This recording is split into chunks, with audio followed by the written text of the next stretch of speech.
Eu queria só usar esse momento aqui na frente de vocês todos para fazer 2 agradecimentos especiais. Eu quero agradecer de coração a nossa equipe, porque as últimas semanas, os últimos meses foram de bastante trabalho, a nossa empresa passou por muita coisa nova e não foi fácil para as pessoas para a gente chegar nesse resultado, e eu queria agradecer demais vocês. E segundo, eu queria falar para vocês assim, como foi fácil encher isso aqui. E você deve pensar, pô cara, que coisa arrogante. Pô, como assim foi fácil encher um evento desse? Eu queria agradecer ao meu pai. Eu não sei se vocês sabem, nós somos uma empresa familiar, a gente está na 3ª geração já. Eu acho isso muito ao meu pai e à nossa equipe, obviamente, mas eu queria agradecer especialmente por causa dele. Eu acho que muitos estão aqui hoje, né? Vocês devem conhecer ele há 20, 30, acho que em alguns casos talvez até 40 anos. 40 anos talvez. Então, obrigado, pai, né, por ter feito um trabalho tão bom aí e dar tanta credibilidade pra gente e sempre fazer a coisa certa por nós. Obrigado, tá? De coração. Então, pessoal, rapidamente eu vou dar uma passada aqui. Esse workshop que a gente vai fazer com vocês, obviamente, é focado em serigrafia. A gente vai focar um pouquinho mais na parte têxtil por motivos óbvios. A gente está na semana da Febratex, então a maioria das indústrias aqui estão conectadas de alguma maneira com a indústria têxtil, mas alguns aqui também não só isso. Então a gente vai falar de serigrafia em geral, claro que mais aplicado ao têxtil. Tá?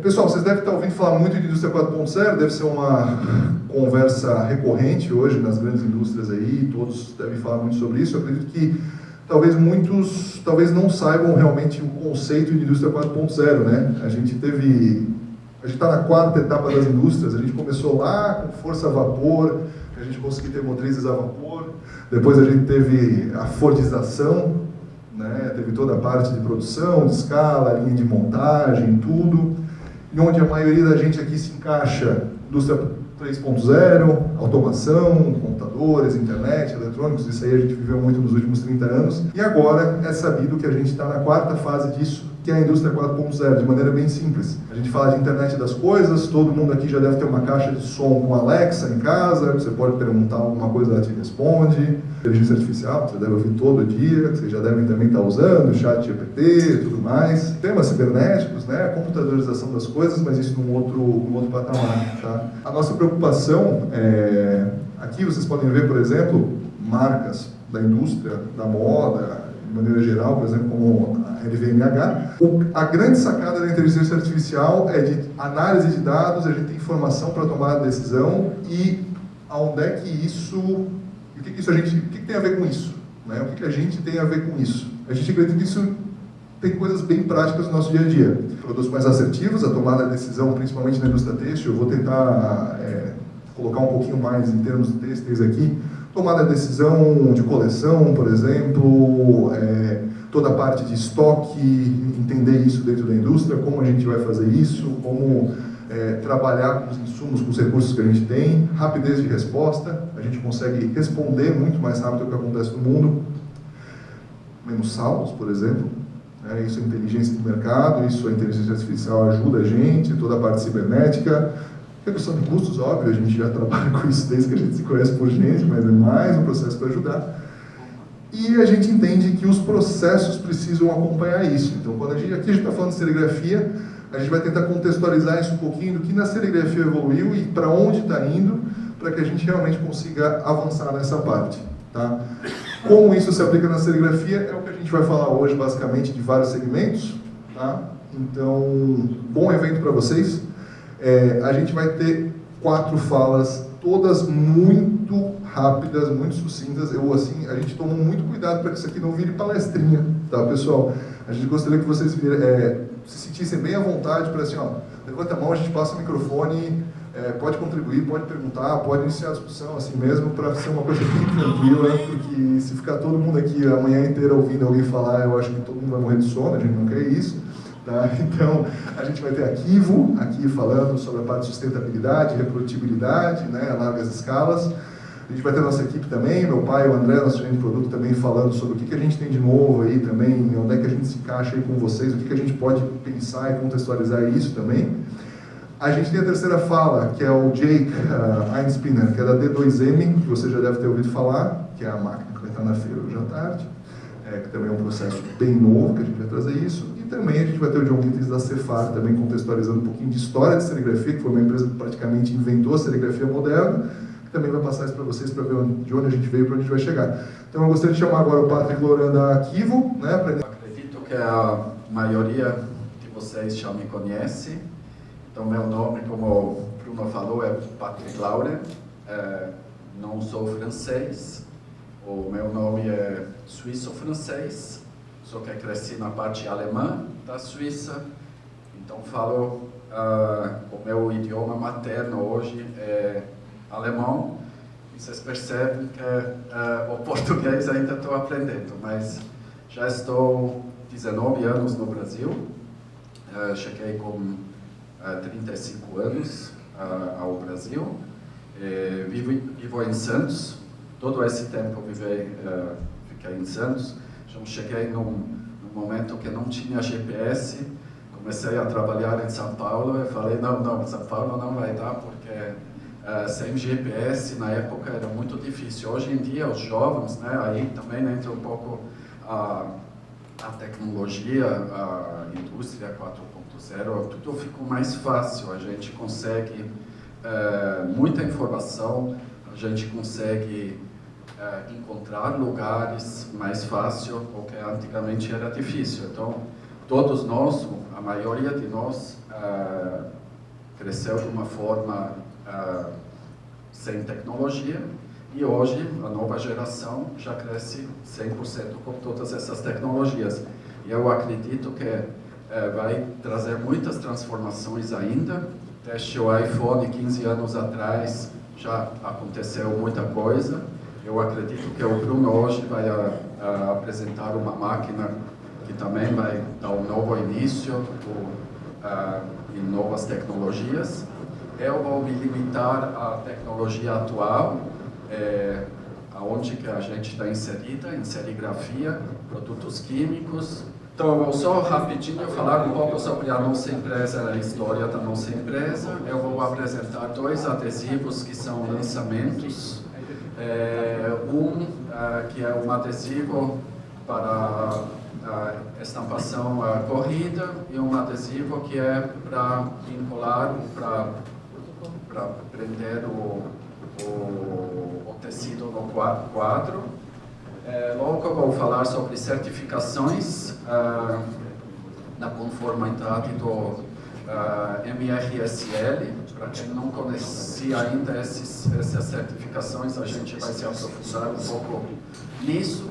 Por fim, eu vou falar boas práticas de como podemos gravar uma tela com a maior resistência possível para o processo serigráfico de impressão. Então, a Kivo tem um pouco mais de 130 anos de existência, que começou em 1893 como uma loja especializada de venda de adesivos. Então, era de adesivos, se estabeleceu no mercado, cresceu, que em 1950 fez um passo para frente e começou a produzir adesivos.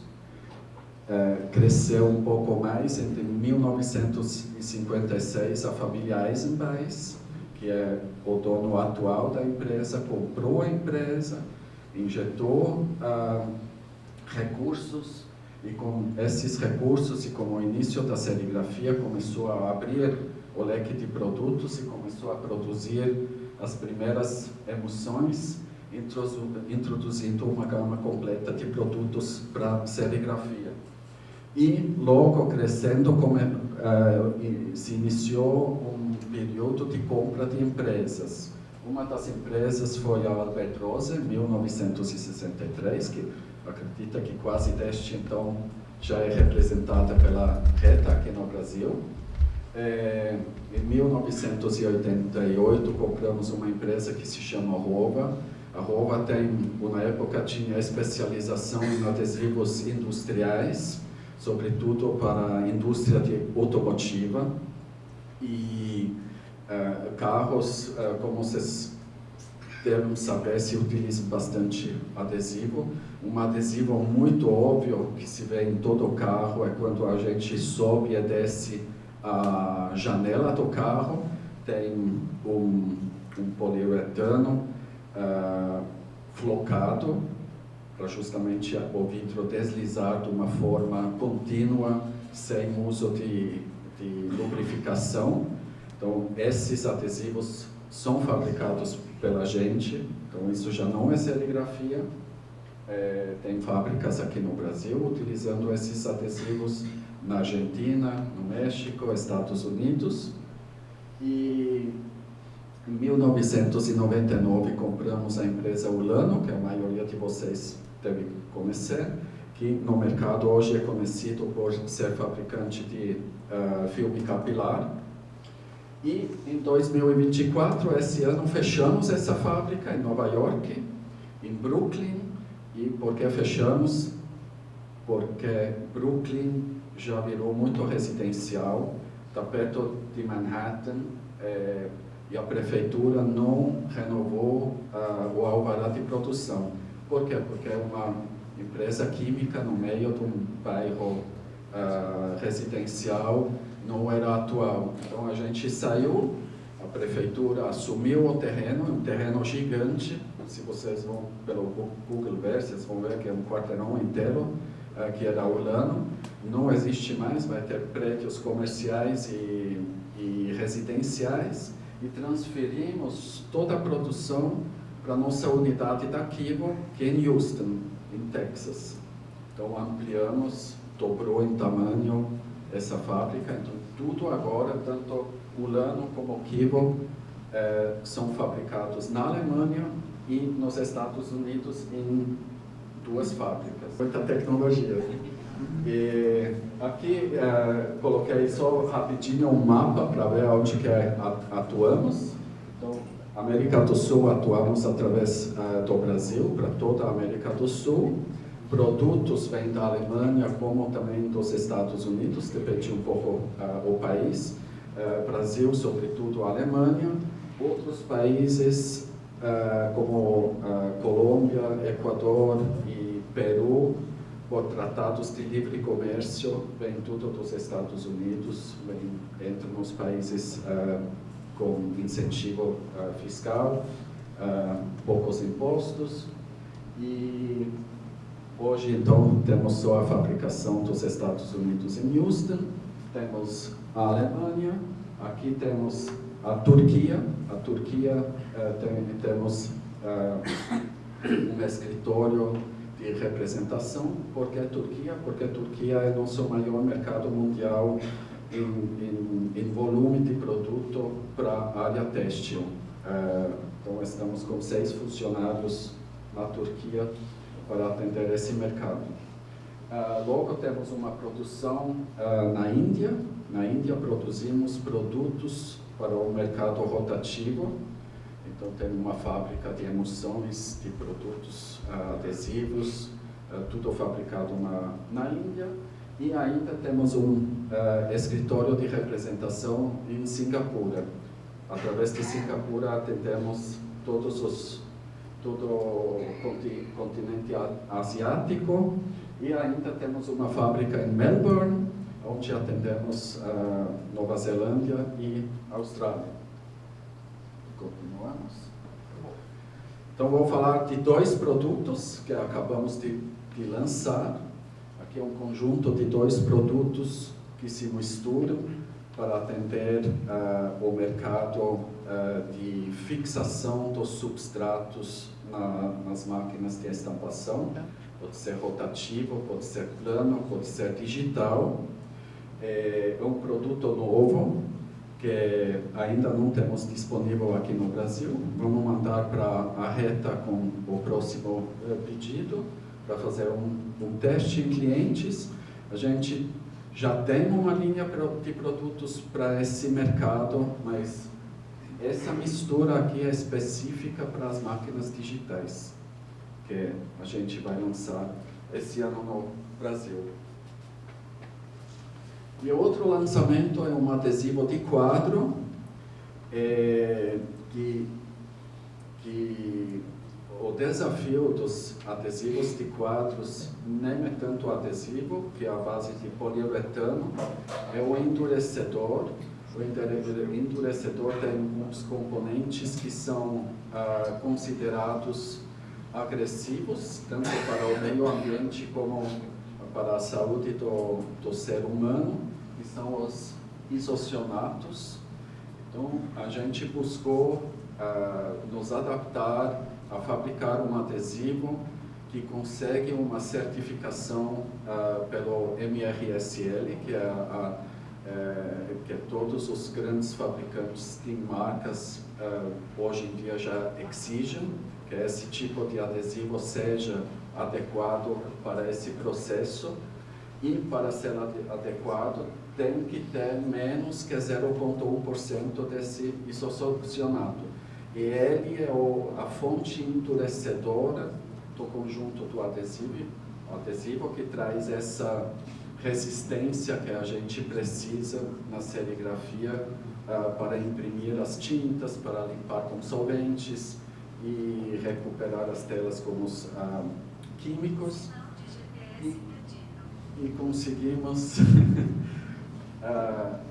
lançar esse produto já o ano passado, mas ainda não introduzimos no Brasil. É um produto que testamos por um ano agora nos Estados Unidos e na Alemanha, na Europa. A gente está confiante que é possível introduzir a nível mundial em diferentes indústrias. Então, é de 2 componentes, ele se usa mais ou menos como se usam os adesivos de hoje. Alguns são misturados com 20% de endurecedor, nesse caso é uma mistura de 30% de endurecedor. É uma amostra que também vamos disponibilizar através da reta. E eu acredito que vai ser um produto importante para as empresas que precisam de certificações de seus produtos para um trabalho ambiental mais correto. Continuamos. Qual é o que são isocionatos? Então, como eu falei antes, temos uma solução de poliuretano, que é a base do adesivo. Logo temos um endurecedor, que é uma base de isocionatos diluídos em solventes. E qual é o desafio? Uma vez que a gente tem isocionatos dentro da mistura dos adesivos, temos uma rotulagem. Essa rotulagem ela não é favorável. Então, tem uma pessoa como pulmão afetado, tem o peixe morrendo na água. Então, são produtos mais agressivos que a gente tenta eliminar. Então, tirando essa base do isocionato, a gente consegue tirar também a rotulagem, ou adaptar a rotulagem para um químico comum, para conseguir essa certificação. Mais um.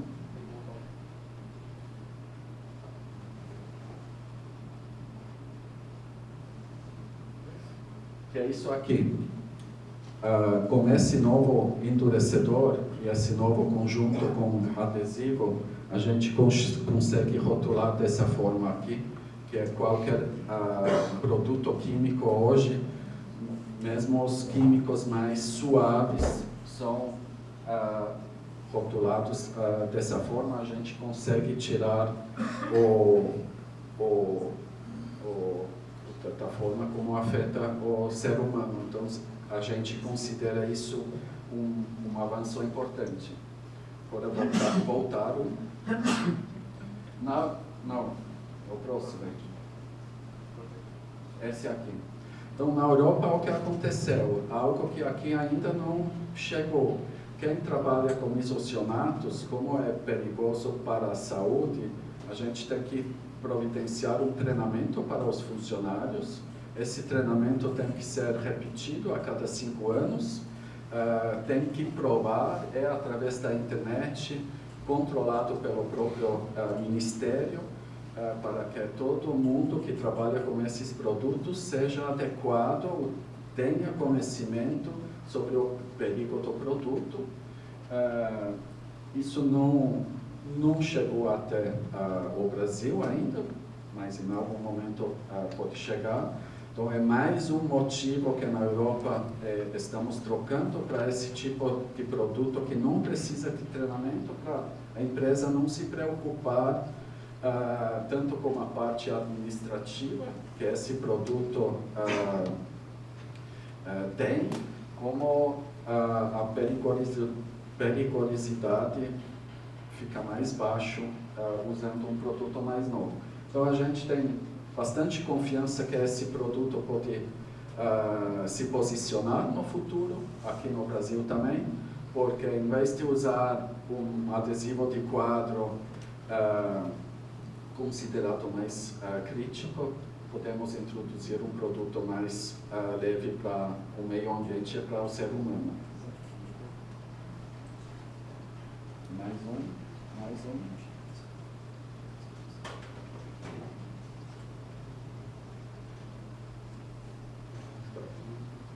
Um para trás. Não? Isso. Aqui é o certificado, assim que são esses certificados, uma vez que o produto passa pela certificação, tem vários tipos de meios de certificação, são várias empresas. Nesse sentido, é a empresa Eurofins, a gente certificou no Vietnã, pode ser certificado no Brasil também, na Alemanha. Na Alemanha é mais uma empresa que se chama TÜV. No Brasil, acho que é a empresa suíça, a SGS. Mas não importa, o que importa é que o que é certificado. Então, é o MRSL, que é em inglês, Restricted Substance List. Então, é uma lista com componentes restritos para usar dentro dessa empresa. E a gente certifica que nosso produto realmente não contém nenhum desse componente que está nessa lista. Não sei se vê, mas está limitado com uma data, nesse caso 2 anos.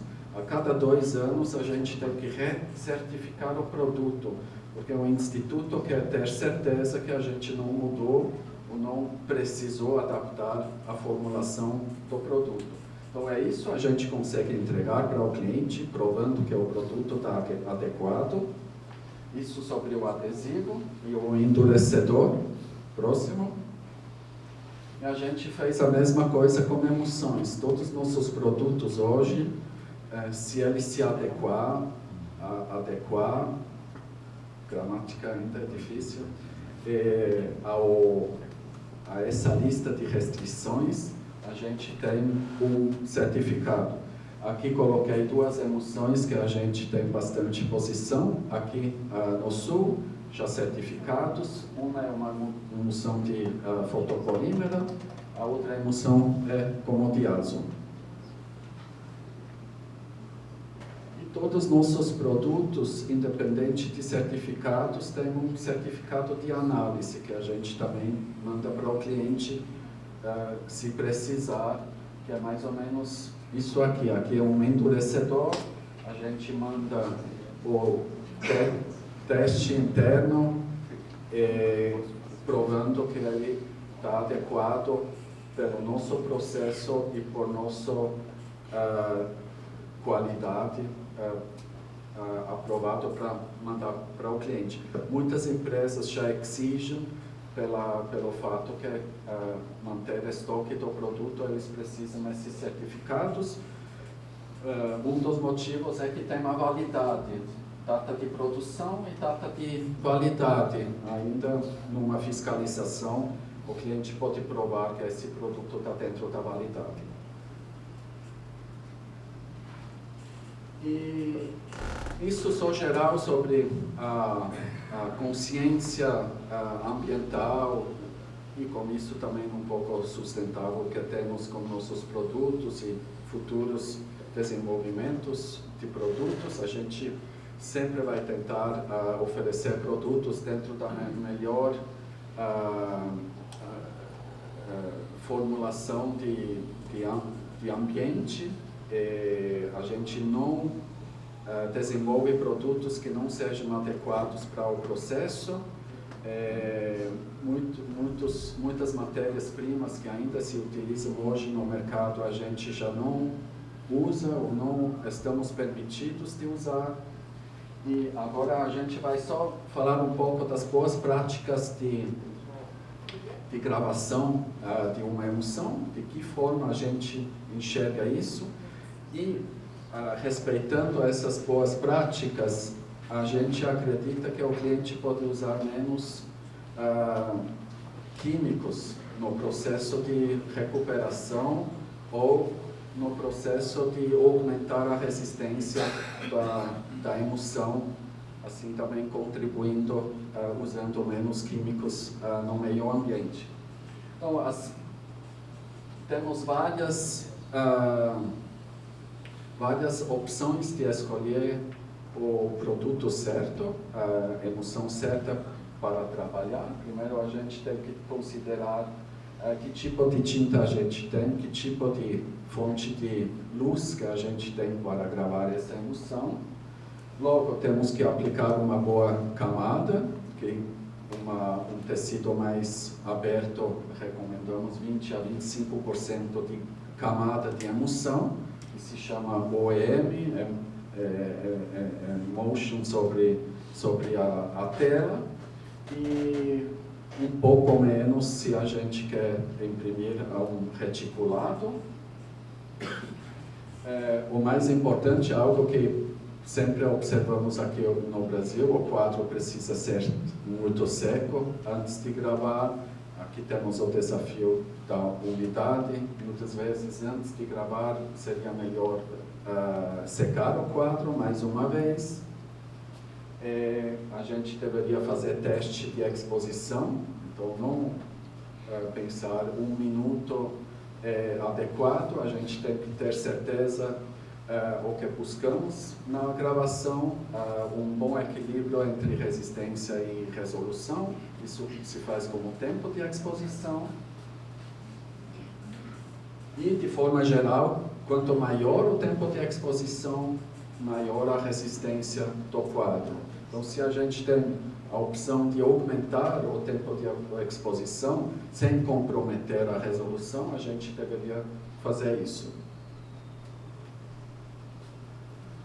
A gente tem uma ferramenta da Kivo, que é um conjunto de 2 fotolitos, que é um filtro que deixa passar mais ou menos luz em várias etapas sobre um fotolito repetitivo de desenho.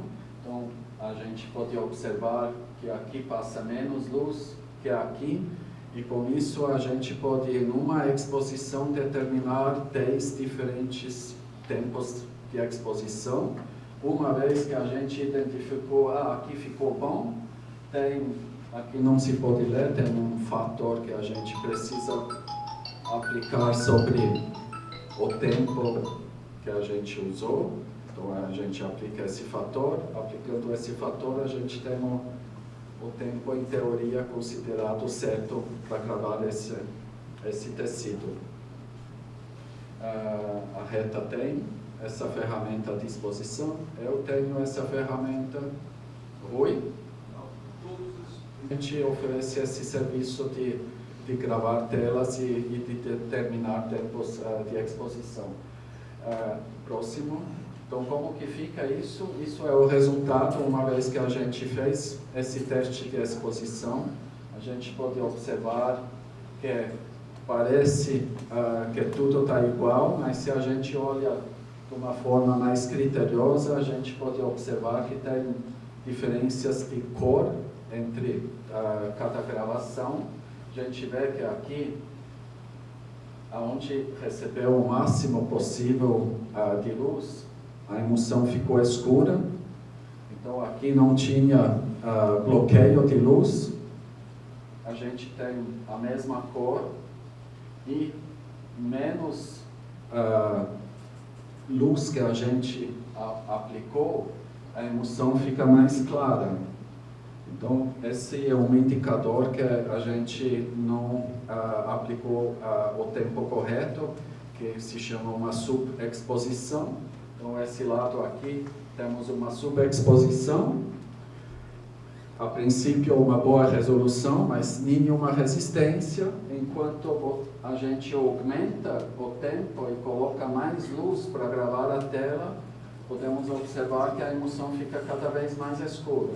E a gente procura um equilíbrio entre resolução, que é pouca luz, e resistência, que é muita luz.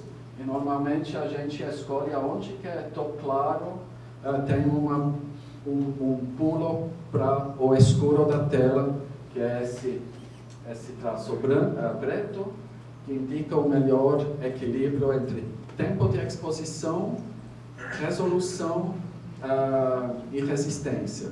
Agora, se a gente não vai imprimir uma retícula e a gente vai imprimir um chapado, a gente pode até passar disso, aumentando ainda mais o tempo de exposição.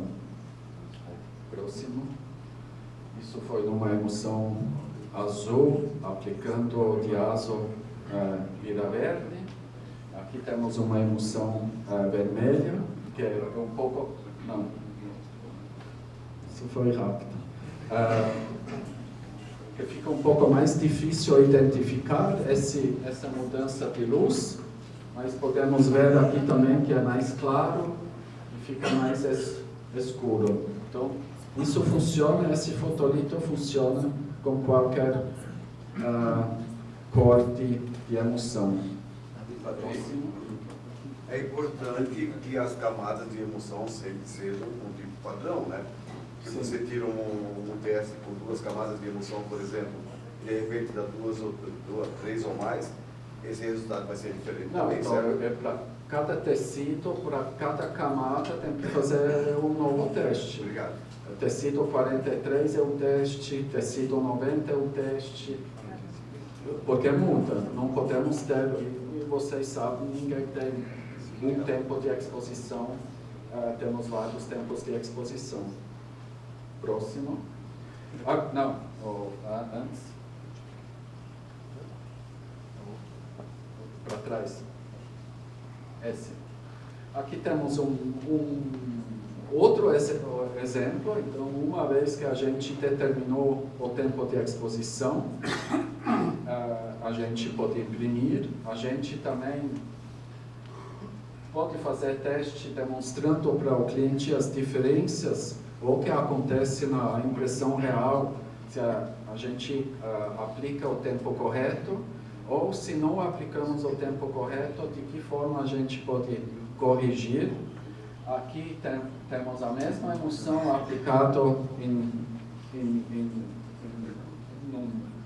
tecido, mas com tempos diferentes. Nesse lado temos 30% de subexposição e logo aplicamos uma pós-exposição. O que é isso?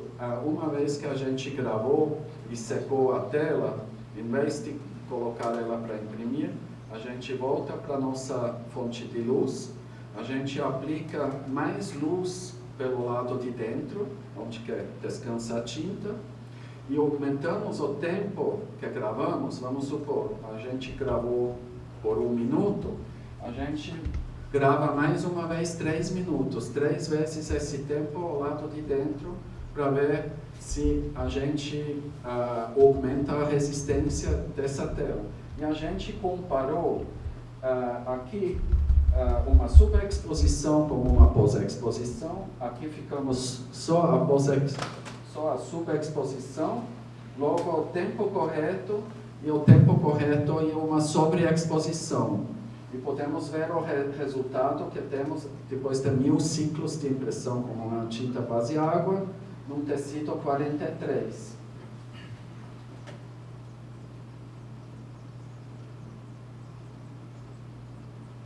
E aqui podemos ver que, mesmo que aqui se aplicou o mesmo tempo de exposição, aqui perdemos a tela, perdemos a resistência da emulsão, E nesse caso aqui, que foi o mesmo tempo de exposição, mas fizemos essa sobreexposição de 3 minutos adicionais, a tela segurou muito melhor. Ainda não segurou 100%, porque podemos observar aqui que perdemos os detalhes. Na tela aqui se vê um pouco melhor, perdemos os pontos também.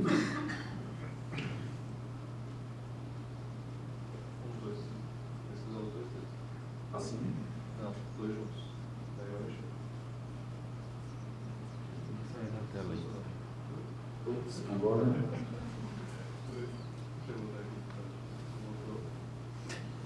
Agora virou. É por isso eu queria usar meu computador. O meu tem tela touch. Tá.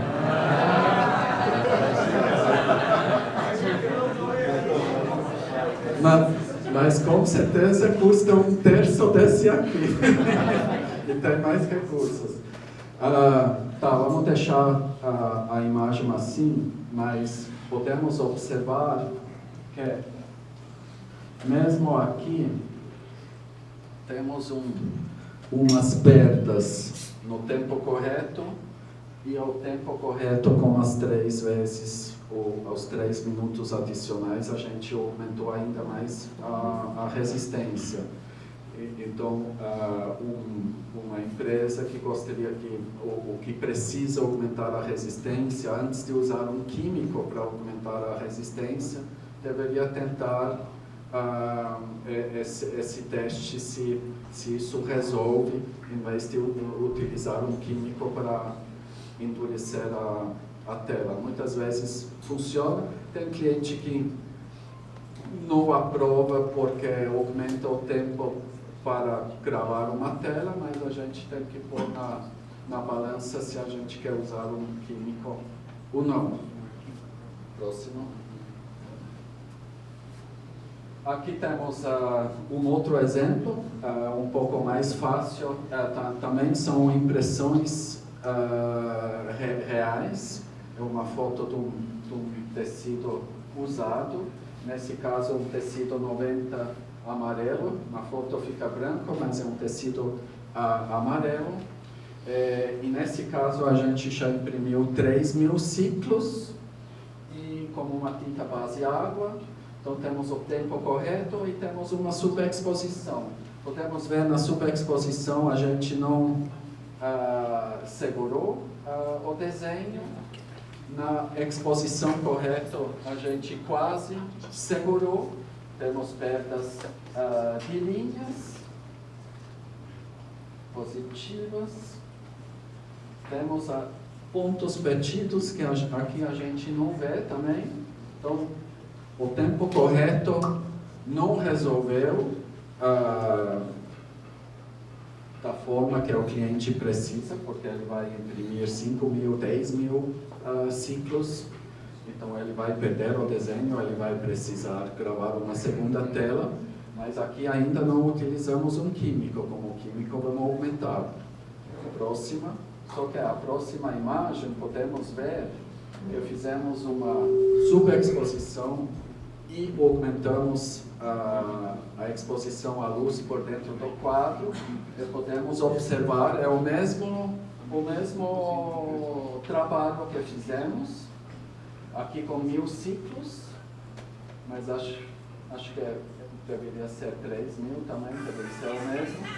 A gente conseguiu segurar todos os detalhes, então é importante que a gente tenta essa técnica de gravar a tela por dentro. Próximo. É aqui que agora vem nesse de 3.000 que podemos ver o tempo correto com o tempo adicional que a gente conseguiu aumentar a resistência. Ou, se isso não for suficiente, a gente tem endurecedores, uma linha completa, endurecedor, catalisador, para aumentar a resistência. O mais importante é o que muito cliente esquece, ou não se dedica, o produto, ele tem que reagir na emoção e só depois ele pode ser exposto ao calor.